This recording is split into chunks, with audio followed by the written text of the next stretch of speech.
ndabasuje mwese mukomeza gukurikirana 50 umunsi ku wundi, mukomeza kugenda mutwereka urukundo kandi no kugira ngo turakunda tuza ku mutima. Ndizera ko mwatangiye umwaka neza, mukomeza kugenda munirinda muri rusange. So guys, uyu munsi twumva ko dutuje cyane, tuje kuvuga inkuru itari nziza ku bakunzi ba YouTube channel muri rusange zarizo zose, cyangwa se especially ku bakunzi witwa Yago cyangwa se Nyarwaya Innocent. Nkuko mwagiye bifuza kubona ku mbuga nkoranyambaga iminsi yagiye itambuka ku banyamakuru bagiye bayipostinga bivugaho, mwagiye mubona ukuntu Yago bigenda bivuga ko hari umuntu uri kumugendaho cyane, ndetse gusa n'ubu ngubu utaramenyekana neza mwamenye ngo ninde uri kubikora, ari kubiterwa n'iki. Gusa kenshi umuntu akora kandi agakora cyane ntabwo ajya abura abanzi, ko ntabwo twavuga ko n'umuntu uri kubikora ari kumukunda, ni ukumwanga kuko nta cyiza amwifuriza, ntiyakifuza ko nawe hari aho agera. Niyo mpamvu ngiye kubabwira inkuru itari nziza nonaha imaze umunsi umwe, navuga iri kuvugwa cyane cyane. Ibyinshi mwarabibonye, yagatangaza ko Yago TV show ihagaze mu gihe kitazwi uko kingana, kuko ntabwo yari azi ngo izafungurwa ryari, ntiyatubwiye uwabikoze, ariko kuri Instagram yatangaje byemewe ku mugaragaro ko Yago TV show ihagaze, ndetse namukurikira mwese byanga byakunda mwagiye mubona ko nta kiganiro giherukaho. Ubu noneho rero uko inkuru iteye ni uku nguku. Mu munsi umwe utambutse, Yago nibwo yongeye kujya kuri Instagram ye, yewe n'urubuga rwe rwa Twitter, abasha kugeraho mugereho. Kuri Twitter yitwa Nyarwaya Yago, kuri Instagram yitwa Yago TV show, mugereho murebe. Nibwo yanditse ngo bakunzi ba Yago TV show, ubu noneho turimo kuregwa amashusho y'urukoza soni. Umuntu urimo kubikora ntiyanyuzwe nuko yavuze ko twamututse mu biganiro hafi ya byose, none yongeyemo ko ducuruza amashusho yuzuyemo pornography gusa. Nzakomeza kubagezaho uko byifashe. Bivuze ngo ubu tuvugana, uwatangaje ko Yago amutuka mu biganiro hafi ya byose, ari nacyo cyatumye Yago TV show bayihagarika, ntiyanyuzwe n'ibyo n'inyanzuro bafatiye Yago cyangwa se n'ibindi, ahubwo noneho yanavuze ko mu mashusho Yago anyuza kuri YouTube channel ye harimo n'amashusho y'urukozasoni ariyo pornography. Wenda sinzi impamvu uvuga ko n'umuntu atari umuntu ukunda. Abakurikirana Yago TV show mwagiye bimara guhera kera tutangira gukora, numva nta n'umwe urabona y'ishusho y'urukozasoni.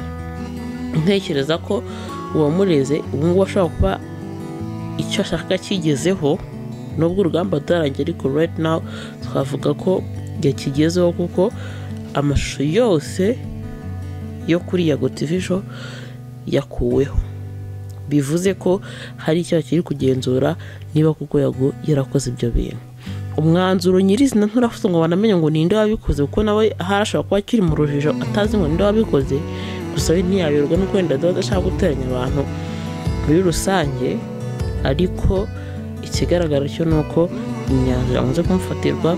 Yago TV show ubu ngubu n'uwa barakunze ashaka kujya kukireba, ubu ntiyakibona kuko nta kiganiro na kimwe kiri kubarizwa kuri Yago TV show. Niyo mpamvu rero abantu mukomeza gukunda Yago, ni ukuri guys, mukomeze mumusengere cyane, mujye ku mavi, kuko ndabona gusa si ibyo mbingingira cyangwa se si ibyo mbasaba, ahubwo abantu benshi bagiye bagaragaza muri comment, abamubwiye ati humura tukuri inyuma, abandi bati stay strong bro, Imana nizi byose, abandi bati Yago nta kundi hanga ndikora turababaye, kandi ndabizi abantu benshi barababaye. Si ngombwa ko ntinda muri comment cyane, gusa nta muntu n'umwe yagize mbona muri comment yishimira ibaye kuri Yago. Bivuze ko Yago ari umuntu atanga umusaruro mwiza muri sosiyete muri rusange. So ntabwo tuvuga byinshi, gusa icyo twakugezaho ni inkuru y'ukuntu Yago bimeze, uko azajya akomeza kuduha updates nshyashya, niko rero tuzagenda tuzibagezaho. Ni benshi bari kugenda bashinjwa muri ibi bintu, umwe ati ni bakadaka, abandi ati ni bakanaka, hari n'abaragiye kubona ngo bagiye kwisegura ku bene ma YouTube channel bavuga ngo kongo ari kubashinja, ariko ubu tuvugana Yago nta muntu umwe aratunga urutoki.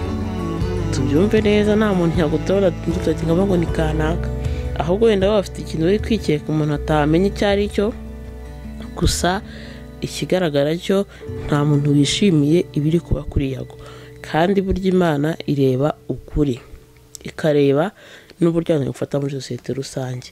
Niba Imana ibona ko ikintu Yago yakoraga kiri guhombya benshi cyangwa se kiri kubabaza benshi, byanga byakunda ukuri kuzagaragara.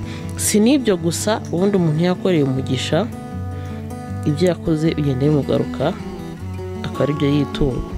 Mwese murabizi Yago yafashije abantu benshi kandi batandukanye. Sinavuga bose ngo mbarondore, gusa uwo mwamaze iminsi mubona kandi mwakunze muri benshi ni uwitwa Inyogoye, umwana wazamutse atazwi, ubu ngubu akaba ageze ku rwego rushimishije pe, tutatinya kuvuga ko rushimishije. Byose tubikesha Yago. Niba umuntu nk'uriya avuga ati ngiye sinigeze mbona data yagize gutya bigenda gutya, ubu ngubu akaba abwira Yago ati buri papa, nuko yamukora ibintu birenze. So gukomeza gusenga cyane, tugira ku mavi Yago. Umuntu wese uzi ko Yago ari ikintu kizima yamugejejeho, kuko kugeza ikintu kizima si ukuvuga ngo umuntu aragukorera ibintu mu buryo buri physically, hari n'ukuntu umuntu agufasha mu buryo buri mental, bivuze nyine uburyo mu bitekerereze. Umuntu wese uko hari ikintu Yago yamwunguye mu mitekerereze ye, ndetse akajya n'ikintu amugezaho mu buzima, tumutekereza n'ajya no kuri byinshi. Mujye ku mavi dusengere Yago, umwanzi byanga byakunda azagaragara. Nari butirayizera y'u Rwanda irabijyamo, kuko nta muntu upfa kurengana muri iki gihugu, turi mu gihugu cy'umutekano. Abantu dukomeze dusengere Yago, nari biraza kujyamo, turaza kubona igisubizo cyabyo, kandi rwose tudashidikanya ko mu kwizera byose birashoboka. Mu gihe gito Yago aragaruka, ubundi turye show hongere hashye. So guys, ndabakunda cyane, n'ibyo nabwiraga. Nzajya nkomeza ngenda bamenyera amakuru muri rusange, menya amakuru mbabwira, kuko nicyo tuberaho, ni ukubagererayo aho mutabasha kwigerera. Nicyo nshaka kumenya, ni ukumenya muri comment zanyu murayivugaho iki. Byose witwa wese ko akunda Yago, muze kutubwira ko ndi umusengere, natwe dufatanye amasengesho. Ushaka ko tumasengesho y'umunsi umwe cyangwa ibiri kugira gusengere Yago, kuko yagabuze muri sosiyete ibintu byinshi umuntu yabaho, muraho ibintu byinshi cyane. So mwakoze cyane kubana nanjye, mbashishikariza kuza kudukurikira, mukora subscribe, comment na like, even na share, kugira ngo twese musange tumenye ngo ni iki giye kuvugwa muri showbiz muri iyi minsi.